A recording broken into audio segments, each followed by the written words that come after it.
name is Rose, and I'm working at SERCUL as a senior ecologist 2 days, and 2 days I'm lecturing at North Metropolitan TAFE. So basically I'm working at 2 places. And yes, I stopped my university lecturing career before I moved to Perth, and I worked in Sri Lanka universities and University of Tokyo, and over 20 years I did environmental research. Basically, it's about me. After I moved here, I realized the importance of rehabilitation.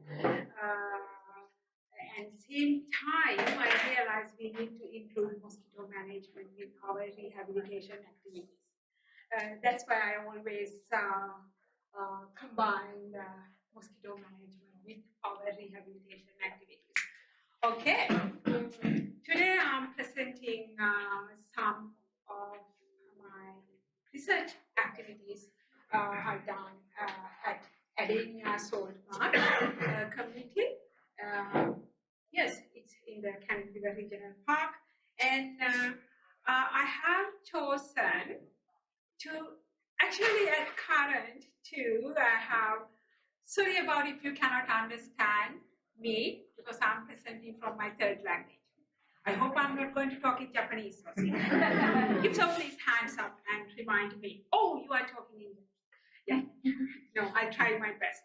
Yeah. I have chosen only 2 case studies to present you today that we carried out from 2016 to 2019.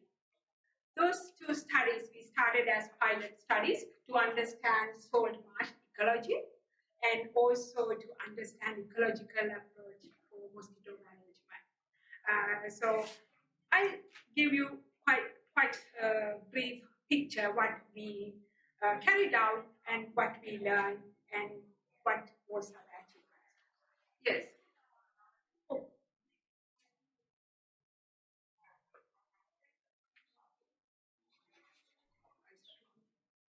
Yeah. Okay. Before we get into our 2 case studies, most of you, I can see familiar faces. Faces you have been into the site and also you helped for the projects. Thank you. And you can put your comments even in the middle of presentation. I'd like to give you a brief introduction about what is salt marshes. And actually salt marshes occur in tidal flats and dominated by special plants we call halophytes. That means salt-tolerant vegetation. Basically, small succulents and sedges, grasses, algae, and other important fact is these habitats have significant influence on the aquatic food web and also regulating nutrients to all our coastal water bodies, rivers and other coastal water bodies. More than that, with climate change, recent problem, these habitats have the ability to capture and store large amounts of carbon in their, not only plants, and also in the sediment. That's why these salt marsh communities regarded as blue carbon sinks. I don't know whether you know about blue carbons. It recently, researchers named blue carbon sinks. Blue carbon sinks, briefly, 3 habitats, 3 ecosystems recognized. They have ability to carbon sequestration. That means capture and store carbon many years, millennia. Those 3 habitats are mangrove ecosystem, seagrass. I have no idea about seagrass. Seagrass can store, and salt marshes. Then blue carbon ecosystem. What we have here is actually blue carbon sinks. Western Australia recognized as a world center for salt marshes. No wonder why other countries pointing out.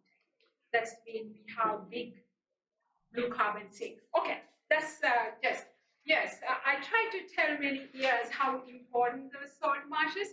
not just, they are doing a lot of services for our food webs, aquatic ecosystem, and also regulating nutrients and helping for capture sediment and all this.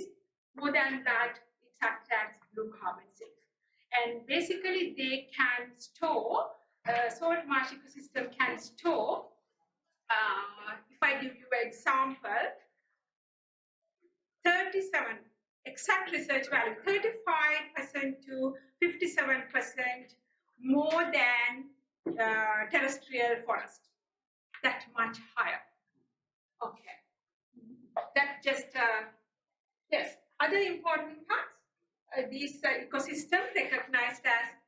Could you explain when you said about storing for millennia, because a forest dies off in a few hundred years. Yeah. What do you mean when you say it stores for millennia? Why its ecology of salt marsh ecosystem underneath sediment is different physiology. Because of tidal movements and wet condition and saline condition, oxygen is very low. Then decaying process in the system very, very slow. That's why they can store the salt marsh sediment, and saline condition can store more carbon many years than terrestrial. Terrestrial, it's pumping back to the system soon. Yeah, that's the one reason. Low release of oxygen. Yeah. Some grasses do release oxygen. I don't do oxygen, carbon dioxide. Carbon. Yeah, carbon. And yes, we have other discussion time. Yes, please come and yes, we can discuss. Other important facts, these recognized, salt marshes recognized as threatened ecological community. Not only that, it also listed as a priority 3 ecological community in Western Australia. But sadly, salt marshes are one of the most important most important but least studied ecological communities we have in the Thorn Canyon region. Okay, quickly, I'll go through quickly, then we can discuss about that. This is Adenia Saltmarsh. It's situated in Canning River Regional Park, our study area. And this is selected, actually nominated from City of Canning. About 2014, 2 environmental health officers came and asked advice about problem in this site. They told this is the hotspot for mossy breeding inside this Canning River Regional Park. So that's the way we started to find a grant and started the research project to understand what we can do. Then straight away we realized site is very degraded. And you can see, I don't have pointer, but you can see Adenia Saltmarsh area. We selected, that's a green area. It's about 3.6 hectares. And it's adjacent to Adenia Lagoon. You can see the Canning River. And one side, actually remnant salt marsh patch. Other side, already salt marsh completely replaced by tidal. Very sad. Due to drainage. Yes, freshwater drains. Many years before. Yes. And lower map, we selected within this big area, we selected 2 sites for detailed investigation. Because this is pilot study. When I checked, no research information was available. So it's quite tricky to do anything without baseline information. That's why we had to set up detailed investigation plan and monitoring plan. That's why we selected 2 sites for detailed investigation. This is whole area. We did rehabilitation. This is the view of summer view. You can see the Adenia Lagoon. This is salt marsh area. One side, other side, you can see this is Taipa. Whole area. Yes, covered with Taipa. This is spring view. These are some halophytes, Samolas flowering. This is the view of spring view. Okay, case study 1. We started 2016. And this study aimed to actually evaluate the effectiveness of habitat modification, identifying what type of degradation happening and how we can do habitat modification to restore actually tidal influx, bring back tides to tidal disconnected area to improve mosquito breeding or vector mosquito control. That was our aim from that study, and of course, same time, habitat rehabilitation. We need to do habitat rehabilitation. And it was quite challenging. I don't know details, anything about this site or salt marshes. We have to start from beginning. What we did, that map just example of site B, only upper marsh area. You can see blue dots.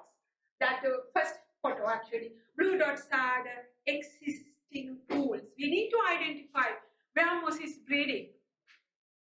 And what are the small pools? Where are those pools located? And what's happening to the area? Actually, you can see the road. And it was earlier, just before I started, it was actually stepping stone path. It was upgraded to actually road. And then green lines are actually natural channels it had earlier.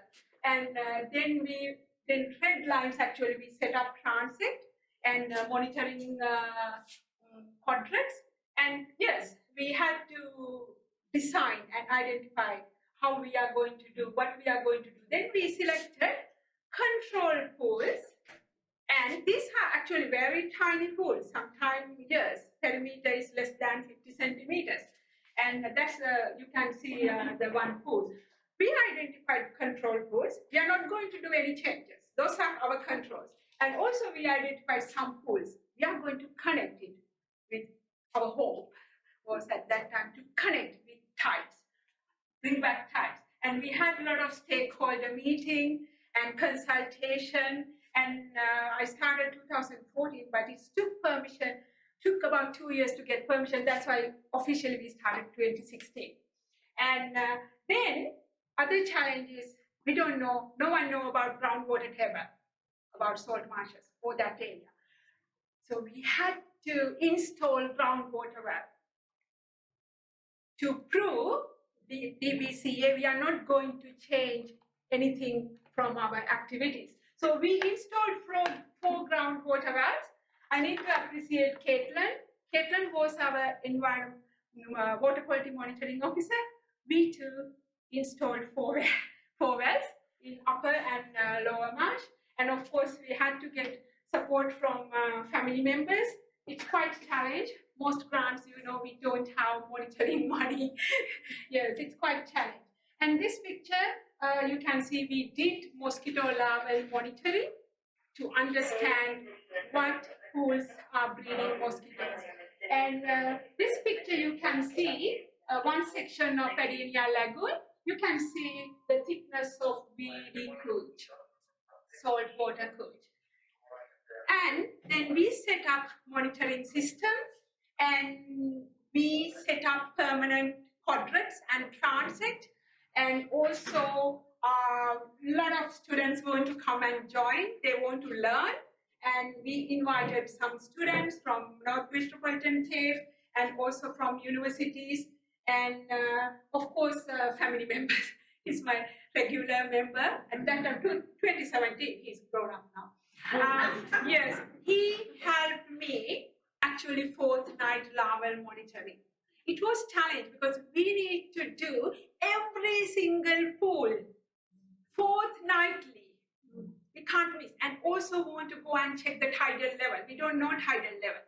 I want to see what is the predicted tide in the Canning Bridge tide or Fremantle tides. Then environmental officers use these tides to come and treat, thinking, okay, high tides, today high tides, it can come. Then I realized, come on, actual tides in the tidal gauge is different from the site. I realized the access is different. Then we had to do almost every single day to understand when is low tide, when is high tide. Some days it's about 4 o'clock early morning can be high tides, some days it can be midnight. Then tides can, yes, it's very variable. Then also the access to the upper marsh is some areas never get tides because of the road. Yeah. Okay. So we collected a lot of, sorry, I'm not going to show you today all data. We collected groundwater table changes and water quality parameters, physiochemical parameters, and vegetation, macroinvertebrate, terrestrial fauna, all necessary information to understand and set up baseline for this threatened ecological community.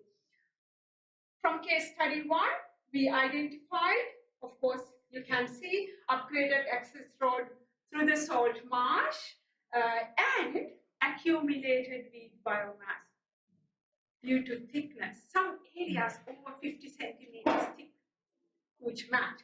Actually, those weed biomass and the road had disrupted natural tidal movements. We identified the problem.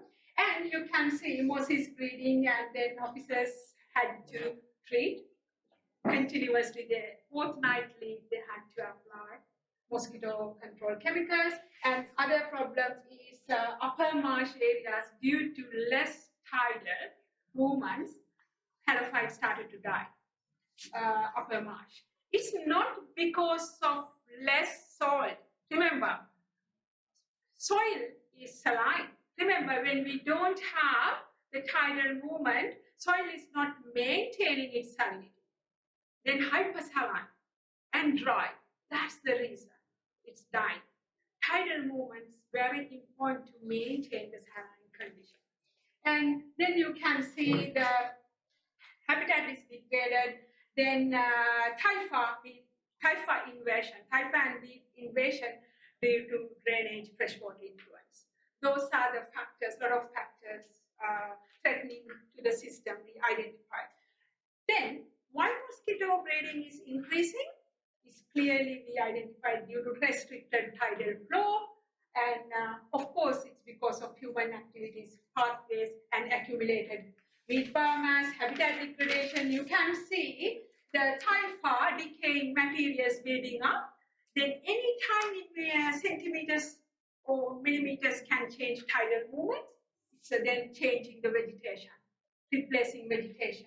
And you can see huge biomass and thickness, or of course isolated pools and reducing frequency of flushing. That's why moss is breeding in those pools, and predators cannot swim. We cannot bring predators when tides come. Fish cannot swim. Imagine you are a tiny fish or macroinvertebrate. Can we swim in between this? Very hard, isn't it? That's why we cannot bring macroinvertebrate or tiny fish as a predators to eat mosquitoes. Okay, we identified the reason. I'll go through case study 2, then we discuss about achievements. Case study 2. Then we had to continue monitoring. Then we look for another grant. Then under this National Land Care Program, we thought we need to rehabilitate and continue our monitoring. And aim was to educate. And same time, I realized how important.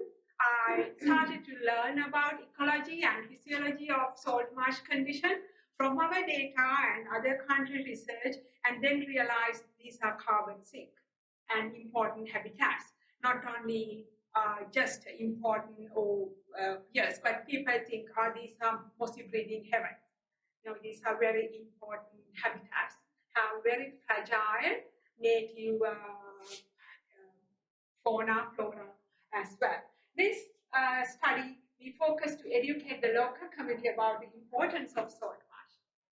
We started to welcome much as possible yes, volunteers, and they like to come and learn. They told, yes, we welcome them, and I know Amy and other council officers, a lot of council officers joined to support us and also to learn with us. And with the second case study, it's another thing we need to know. nurseries quite worried to propagate saline plants, isn't it? It's very hard to give same condition. That's why, but we tried. We collect cuttings and we propagate at a base nursery. We learn through that project. And of course, we continued, we had to do hand weeding for ryegrass. We did integrated weed control. Volunteers helped to hand weeding ryegrass in upper marsh areas because it started to grow a lot of other weeds due to less tides. And we did a lot of experimental trial, translocating of plants and direct planting and all sort of different monitoring and different trials with community, university students, and of course we did a couple of workshops and field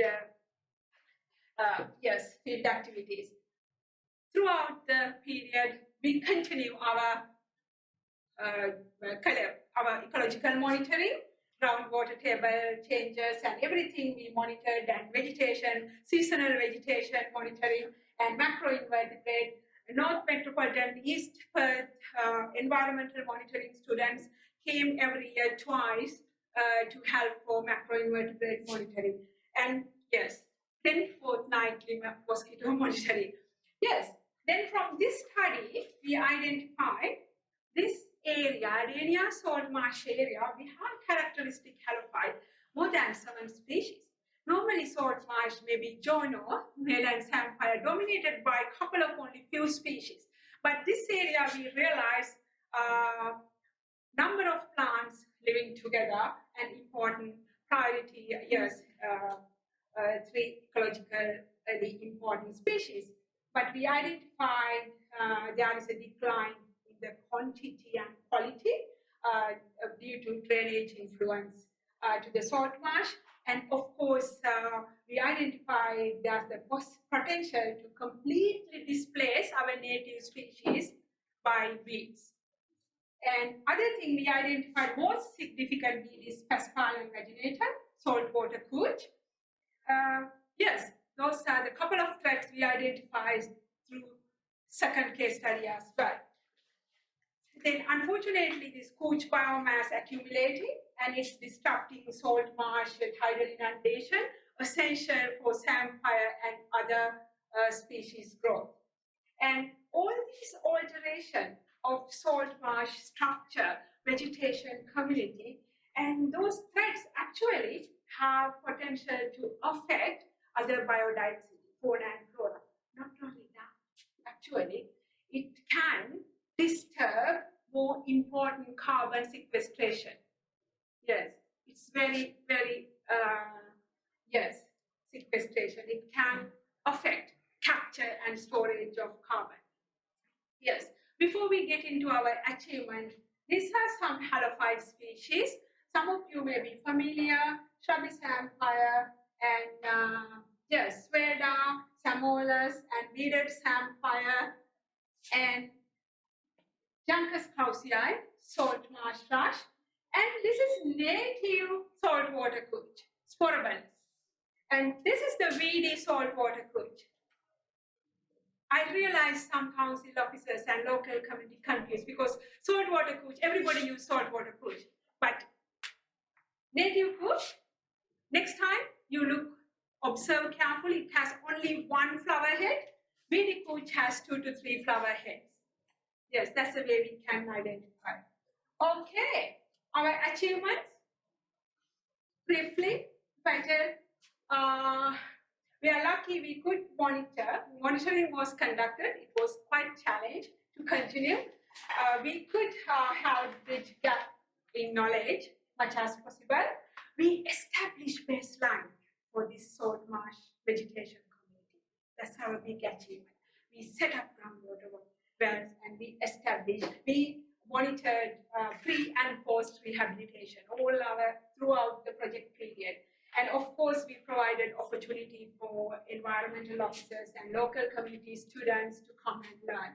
And we conducted a couple of workshops, yes, to educate local community and other people. And other achievement, big achievement, installation of 6 culverts with support from the city of Canning to re-establish tidal influx to the disturbed area. 6 culverts. Yes, you can see it was massive task. Yes, and we got support from WA for advice and permission. Yes, that was 6 culverts we installed, but tidal movement not as the same like before, but at least. Then we got second step. We got permission to fill unnecessary pools.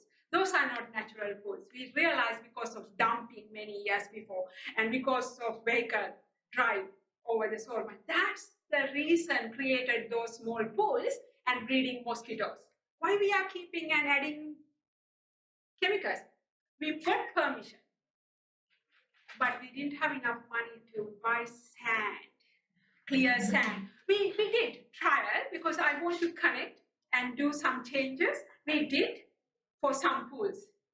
And with the help of lovely volunteers, it was a massive task to carrying sand and fill some pools, and also we translocate some native species to those field areas.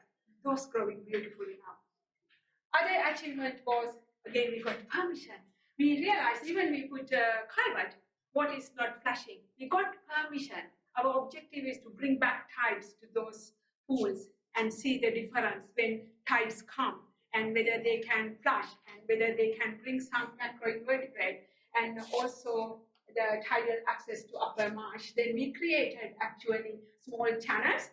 We did only 3. We got permission to trial as a pilot study. We promise WCA, we are monitoring. Yes, that's the way we did create channels. And this is only one figure we monitored to make sure we are not going to affect our groundwater tables. It was really good achievement. And after the filling and channeling works, we continued monitoring actually 4 years. And then we can see the groundwater tables, levels, pH, conductivity, all pattern is similar before and after. Our small activities, creating channels or filling, didn't affect for the groundwater tables. Now we can try other areas. Yes. And other achievement is natural regeneration started to occur in weed controlled areas. And of course, we collected provenance species, propagated over 9,000 at that time trial period, and revegetated in weed control areas, degraded areas, using all provenance species with all these volunteers. It's really, really, yes, amazing all the support from family members. I'm not going to cry because it was kind of massive war to continue monitoring without my grant. So it's very, very hard to continue because we don't want to lose data. That's why it's really great. This group actually from US students, they helped to hand weed ryegrass and yes, all the support. And as a summary, with climate change, this is the last slide, and this is really important. And with climate change, we have nature-based climate change mitigation initiatives, this type of projects. And we can store many, many carbon. And research identified now throughout the world, even South Australia did a lot of research, and identified salt marshes can store, this is the summary, you can understand, 2 tons of carbon per hectare per year. That much big. And then, yes, maybe we stored, of course, by restoring 3.6 hectares, maybe we stored a lot of carbon. Yes, we stored a lot of carbon. Another thing is we identified, yes, a lot of combination of threats to the site, this saltmarsh community, yes, access road, chemical control, hydrological changes, all these affected for the site. And you need to be careful. This degradation of saltmarsh can result in the emission of carbon dioxide. It also identified by a lot of research. And we did try our best to collect information and rehabilitate and identify. We stop mossy breeding in some areas and we identify the method. But this, however, this investigation was governed by, of course, limited scope and a host of other limitations, including budget, time, resources, all the, yes, weather and drainage, disturbance, everything. Sometimes we cannot access high tides, and yes. And lastly, it's really happy to have some environmental officers. Please consider for successful management of salt marsh communities, yes, relevant management parties, please consider proper method for weed management and identify degraded areas, and don't worry to do physical changes and bring back tides. And it's need, of course, prominent species revegetation and hydrology management is important. And of course, community education and ongoing monitoring. And yes, please remember. And this is actually, you can see, Amy, I can see here, and some of you, and Joe's daughter, and yes, this is one of the, just after one of the workshop. Of course, some people gone, and this photo was taken after one of the workshop.